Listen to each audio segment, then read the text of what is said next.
Masechet Baba Kama Daf Mem Zayin. The Mishnah said that if my ox goes and gores your cow, and we find a dead fetus next to it, it's not clear if my ox caused it to miscarry, or if it already miscarried before, I have to pay half the damage to the cow and a quarter to that of the fetus. Rava is now going to explain how we assess the damage to the cow. ואמר רבה, אין שמין לפרה בפני עצמה ולוולד בפני עצמו, אלא שמין לוולד על גב פרה, שמי אתה אומר כן, נמצא אתה מכחיש את המזיק. Rava says when we determine this amount, we do not estimate the damage of the given to the cow by itself and to the fetus by itself, but rather together as a pregnant cow. The idea is that if you assess it together, then the amount will be less. Kind of like if you sell car parts, you can get more money than selling a whole car. So too, if you assess it as a pregnant animal and say, how much is it worth as a pregnant animal? Right, this much. And now that now the damage that was caused it afterwards, and then we subtract that difference, that will end up being less than if we take the separate values of the cow as a cow and the fetus separately. And so therefore you should do it together, because otherwise you will be weakening the claim of the mazik. In other words, the mazik will have to pay more if you assess them separately, so you should assess them together, and that will benefit the mazik. And similarly, וכן אתה מוסה בקוטע יד עבדו של חברו, וכן אתה מוסה במזיק שדה של חברו. The same is true if I cause your slave's hand to be cut off. We are not going to estimate how much would you give, how much would I have to pay you to cut off your slave's hand. That would be a higher amount. Instead, you take the slave with a hand, make an estimation, how much is that worth? And then the same slave without a hand, and subtract the difference between them. That'll end up being a lower amount than the amount that one would accept in order to have his slave's hand cut off. And the same thing if I destroy a part of your field, so I can determine in two ways, right? What is the damage to that area specifically? That'll be a higher amount than if I take the total value of the whole field before the damage and after the damage, which will be a lesser value. So in all these cases, we make the assessment of the entire thing, but in a before and after picture, and not specifically this damage separately, because that will end up being more. Amar le Rav Acha bered Rava le Rav Ashe v'dinahu lichosh mazik. Rav Acha challenges Rava, says if this is the proper law, then so what if the mazik's liability is going to be greater, right? That his claim is weaker. So what? He'll lose more money. But if that's the damage he caused, then let it be so. And the answer is Mishum Damarle, Para me'abarta aziktach, para me'abarta shaymena lach. No, it's not just because we are looking out for the mazik because we're favoring him, but this is rather actually the law. Because the mazik can say, I caused damage to your pregnant cow, and so therefore I should assess your pregnant cow, right? I should assess it all together, that would be, so that's a proper assessment because that's how the damage was done. Pishita para dehad uvla dehad, pitma leba al para. Nifcha mai. Now we have a question. If the cow belongs to one person and the fetus belongs to a different person, now this fattening up of the cow as it becomes pregnant, it also becomes fatter, heavier, which is good, right? For cows, nice fat cow. So that extra growth, who should get it? As clearly the answer is the owner of the cow, because although it is due to the pregnancy, but this extra fat doesn't belong to the fetus, belongs to the cow, and so the loss of that the payment will go to the owner of the cow. But what about the bulk? The first one was really more about the extra weight.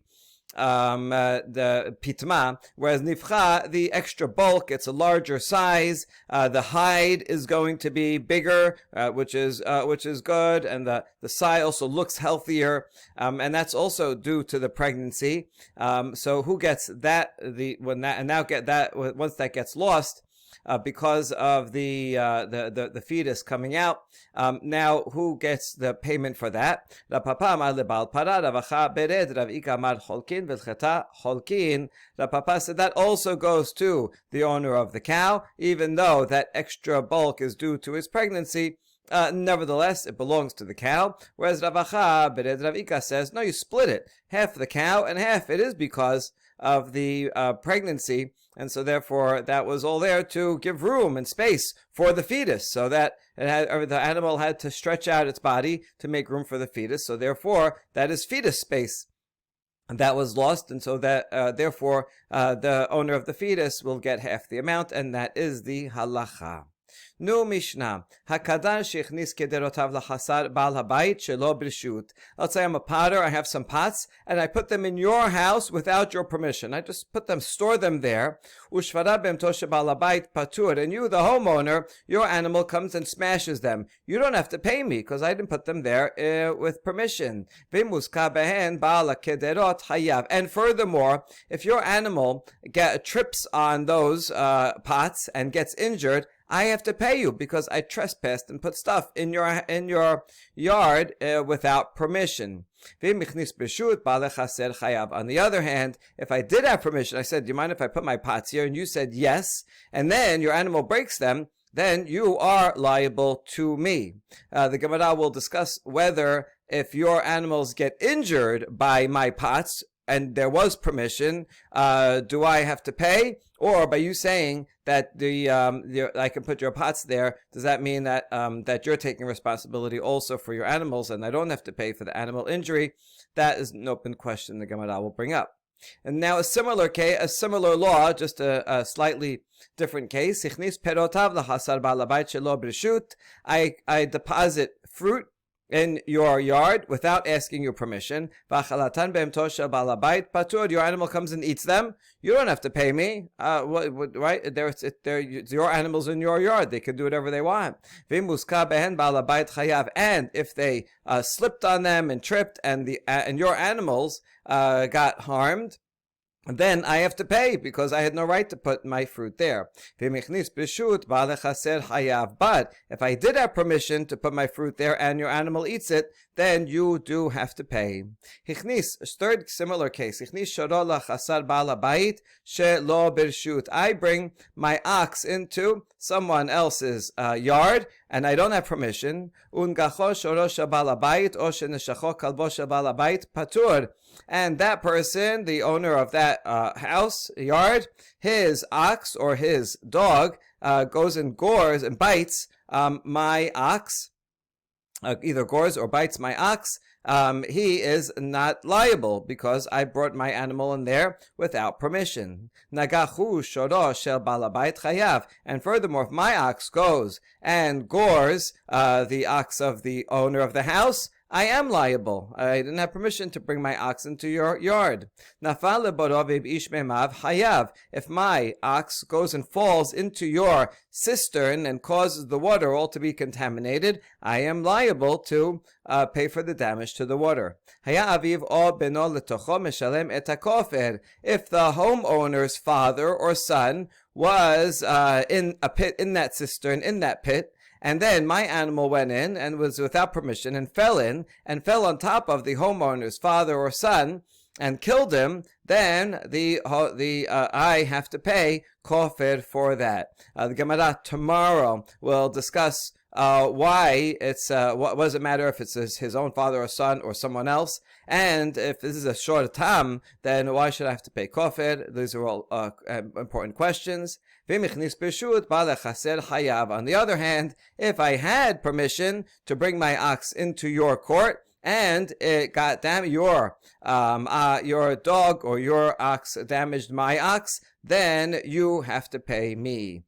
All that is Tanakama. Rabbi Omer Bechulan eno chayav ad sheyikabel alav lishmor. Rabbi disagrees with the last part of the Breshut in each of these cases, because he says that in all these cases, the homeowner is not liable unless he takes upon himself explicitly the responsibility to safeguard whatever I am putting in his yard. The Gemara is going to return to the first case of the Mishnah and discuss a question that is not explicitly stated.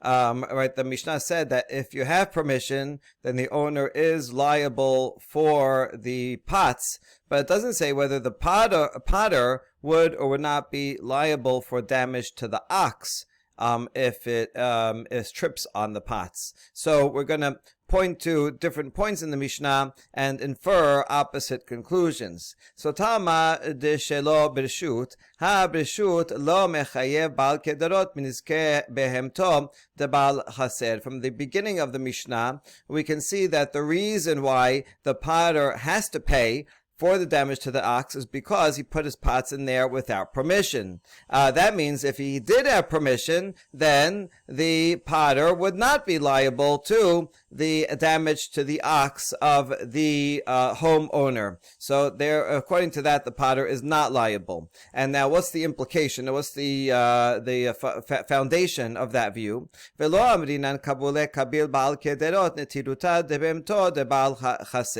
We do not say that the owner of the pots accepts upon himself responsibility for safeguarding the animals of the chaser. Right? I got permission from you. Mind if I put my pots here?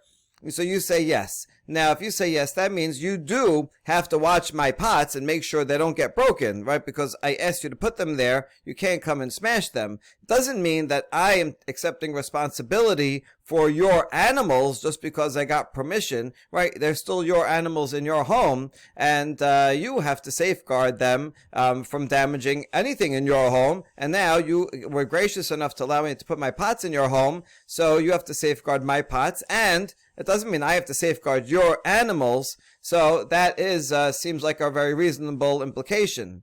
Now, Maneh, whose opinion is that? This follows the opinion of Rabbi Yehuda Nasi, who happens to say something here in our Mishnah, who says that if you don't specify stam, right? I say here, can you hold my pots? I didn't say anything specifically about guarding your animals. So if I did not say anything specifically about guarding your animals, then that means I did not agree to safeguard them. This is actually a corollary of what Rabbi says in the Mishnah, because in the Mishnah he says the homeowner is not liable for the pots, because he never said explicitly that he would be. He said, listen, you have permission to, you're not trespassing, you have permission to put them there, but if the homeowner does not explicitly say, I'm going to watch your pots, then he's not liable. So too, the potter who gets permission and puts his stuff in there, if he doesn't specifically say, I am responsible for damage that my pots cause your animals, if he doesn't say that, then he is not liable, right? It makes sense that it would go both ways. So the implication from the beginning of the Mishnah sounds like it is the opinion, follows the opinion of Rabbi Yehuda Nasi. Ema Sefa, however, the continuation of that first case is Imichnis Brishut Baal Chaser Hayav Atan Rabbanan Damre Bistama Name Kabule Kabil Ale Netiruta.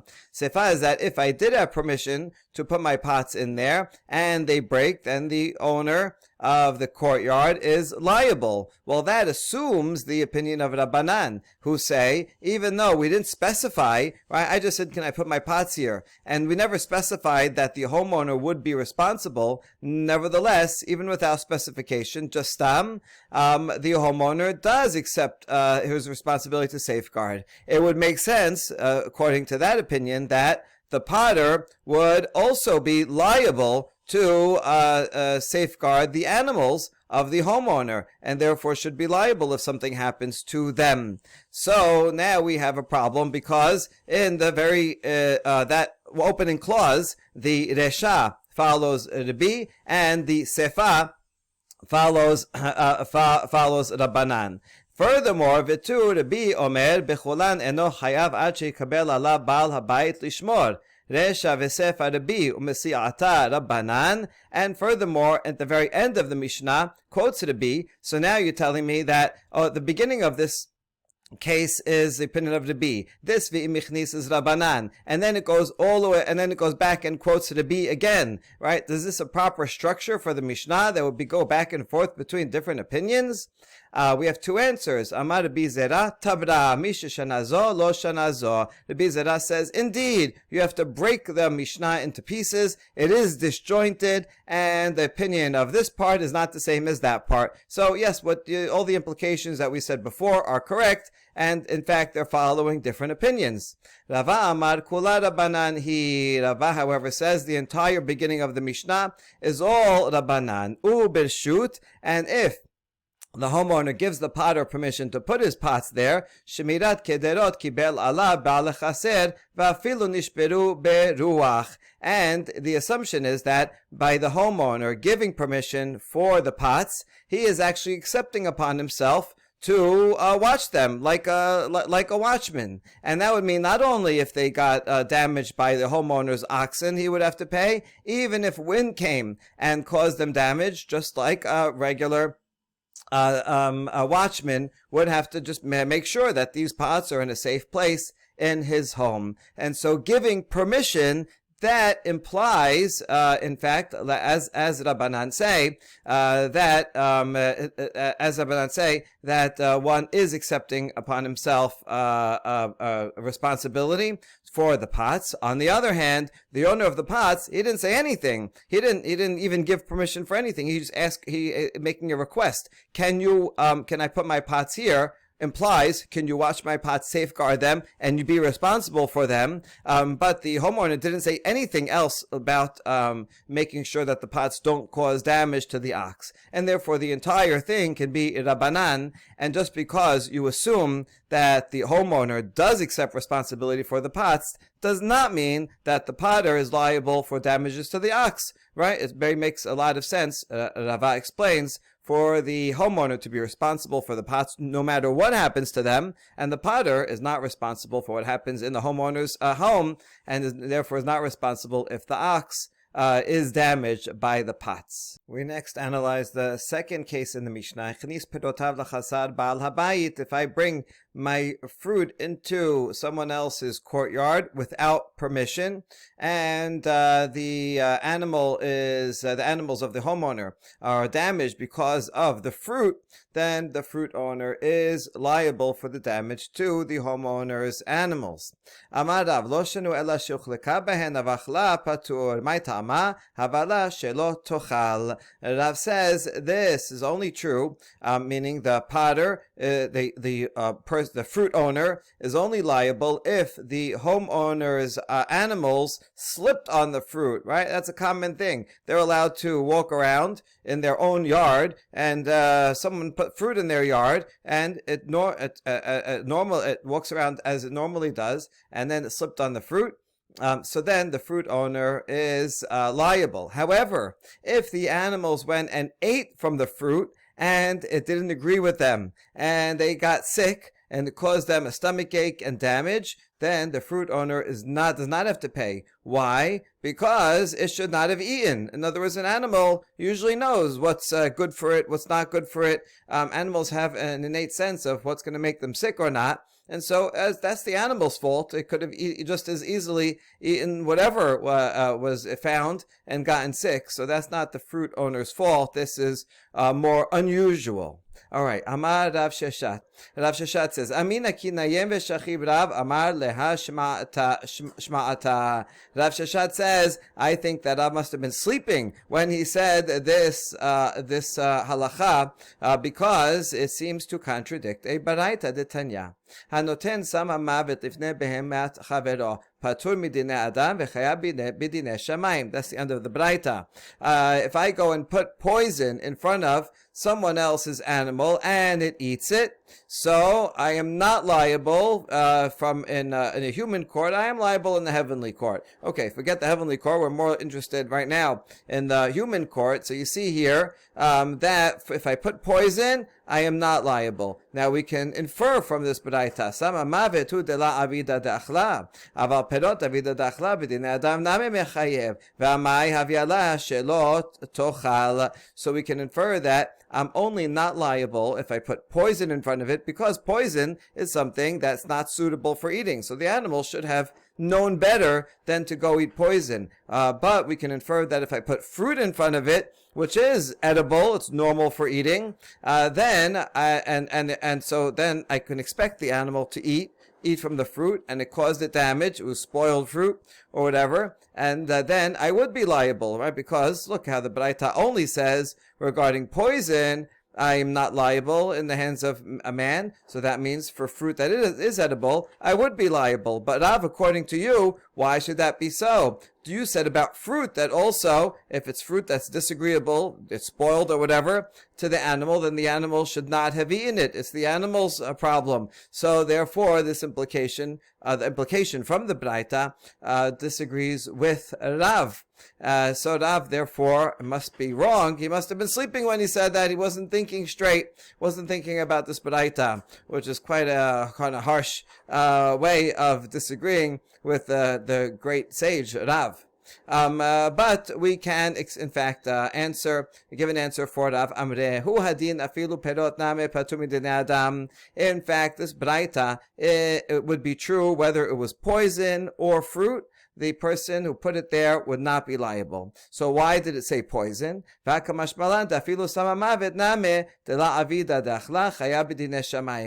teach us a chidush that even for poison, which is not an edible thing, still I would be liable for putting poison in front of the animal. I might have thought without this Baraita that if I put fruit, that's bad fruit, in front of the animal, then I'm liable from Dinei Shamayim. But if I put poison, which is not edible, and the animal should have known, I should be even less liable. So it teaches me, though, even for poison, I am liable b'Dinei Shamayim. That's the chidush. But the point was not that you should make an implication that only for poison I'm not liable in a human court, but for fruit I would be. No, in fact, Rav is correct. Even for fruit, I would not be liable in the hands of a human court, because the animal should know better and not eat it.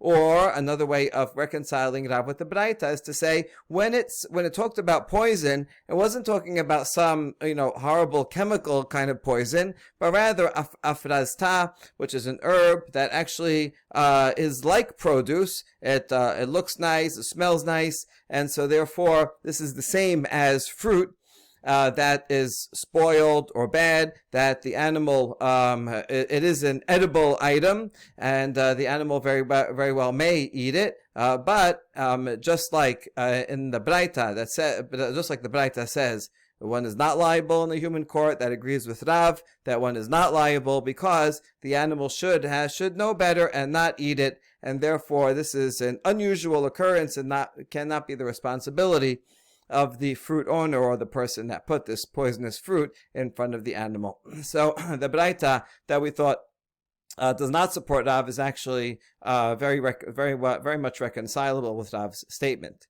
Second challenge against Rav, a woman takes her kernels of wheat and goes into someone else's house. That person has a mill, and she doesn't ask permission, but she brings her wheat to go and grind it in someone else's mill. In the meantime, that homeowner's animal goes and eats the wheat. The homeowner is not responsible. Who asked you to come into my courtyard and bring your wheat and use my mill? You didn't have permission, so not responsible. Vim huzka chayevet. And if the animal was injured by the wheat, then the woman is liable. We're assuming that it was injured by eating the wheat. Wheat is not so good for animals. They like barley better. So if the animal gets a stomachache from eating this wheat, so the Braita says one is liable. But according to Rav, why should he be liable? Why don't we say, the animal should not have eaten it? The animal should know, the wheat doesn't agree with me, and I'm going to get a stomachache, and so it's unusual for an animal to go against its better instinct and eat the wheat. So according to Rav, it should be patur.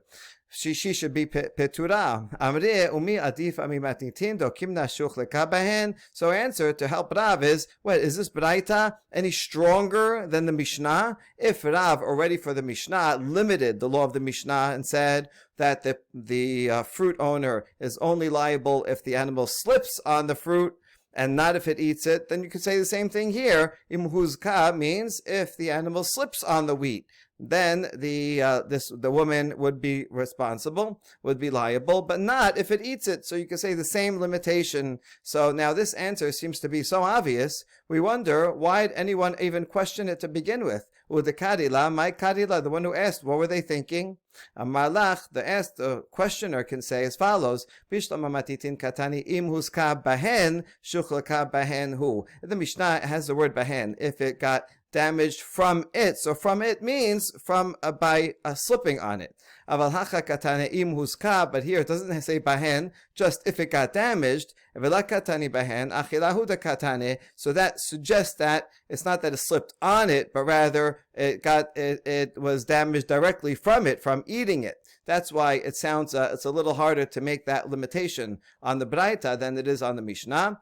And so the answer is ve'idach amalach lashena. The responder will say, no, it doesn't matter. Huska or huska bahen is the same thing. For both of them, it's very easy to say that this means if it slipped on it and not if it ate it. Finally, a third challenge against Rav. Tashema hichnis shoro lachasar bal habayit shelo b'reshut v'achal chitin v'triz umet patur. If I brought my ox into your courtyard without permission, and my ox went and ate some of your wheat and got a stomachache and died, the homeowner is not liable, right? The homeowner can say, who asked you to bring your ox into my yard and it ate my grain? It's not my problem that it died from that. Go away. However, if I had permission to bring my ox into your yard and it ate from your wheat and died, then the homeowner is liable. So we ask, why is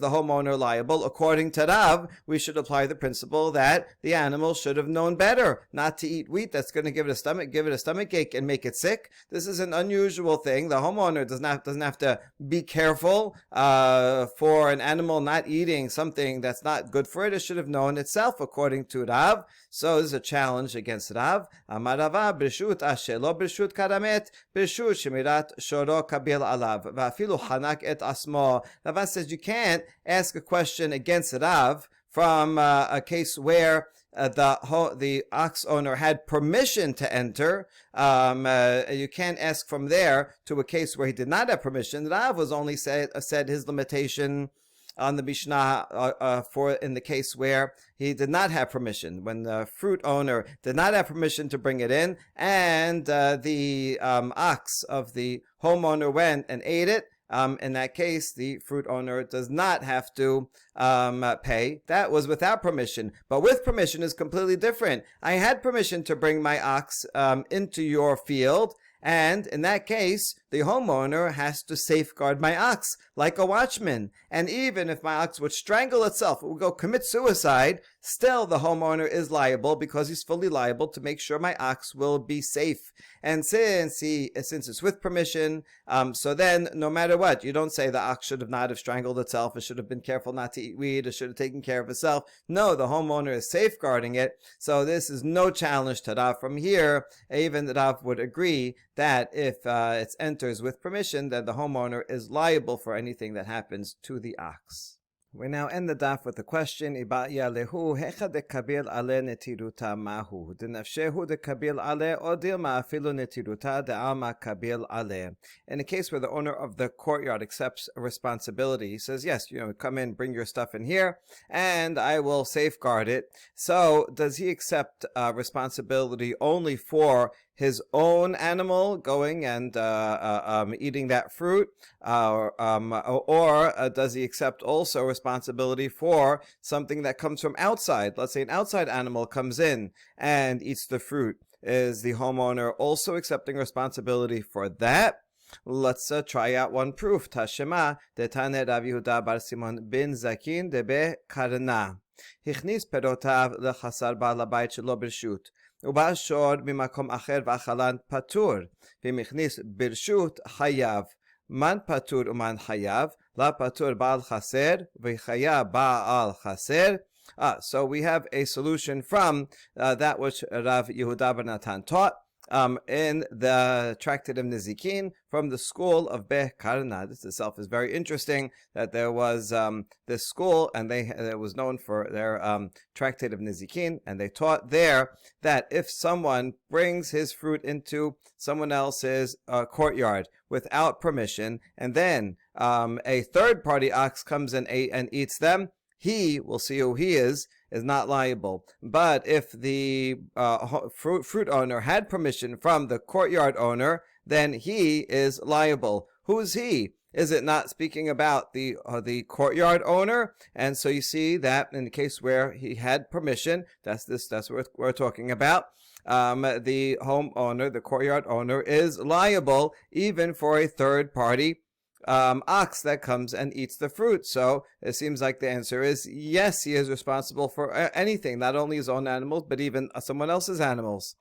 But we say, no, that's not a good proof. Amri lo patur ba'al hashor v'chaya ba'al hashor. No, maybe the he is referring to the owner of the ox, who is not liable when the fruit owner brought it without permission, but the owner of the ox, third-party ox, is liable when the fruit owner puts it with permission into the courtyard. Where he asks about that, vi ba'al hashor, my bershut or my shelo bershut ika. Well, if it's talking about the owner of the ox, then what does it mean with permission, without permission? What difference does it make whether it was with permission of the courtyard owner or not to the owner of the ox? Why should that make any difference? And the answer is yes, it does make a difference. Amreh bershut havya la shen bershut hanizak v'shen bershut hanizak hayevet. If the fruit owner got permission from the courtyard owner to bring it in, then that is a damage by shen, because the ox is eating this fruit, and any shen that's in the domain of the nizak. Now, the nizak is the fruit owner, but since he has permission to put his fruit in the courtyard, so that is now considered the domain of the nizak, and the rule is a damage by by an animal's tooth, and the shut hanizak, the owner of the ox is liable. Shelo b'shut havya la shen b'shut harabim, v'shen b'shut harabim petura. But if I am the fruit owner and I put my produce in someone else's courtyard without permission, well then that's not my courtyard. So that would be the same as shen in a public domain, and damage by shen in public domain is not liable. So yes, it very much makes a difference whether the fruit owner gets permission from the courtyard owner or not.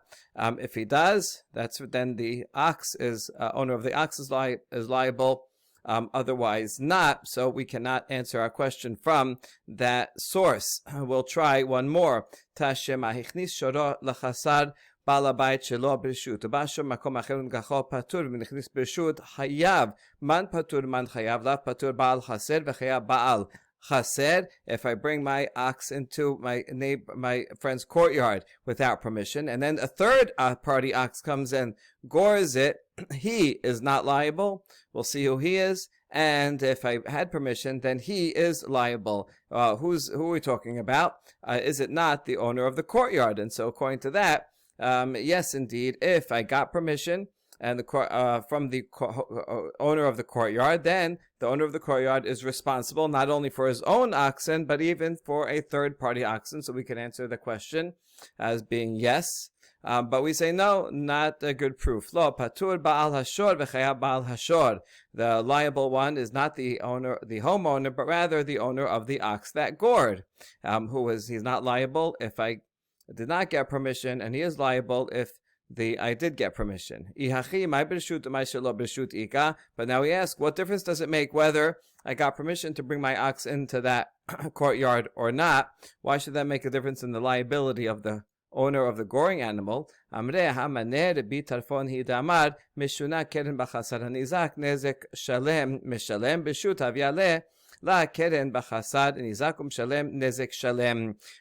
that this braita is the opinion of Rabbi Tarfon, who said that when an animal gores in a courtyard of the nizak, that has a unique law that the owner of the goring animal has to pay a full amount for that goring.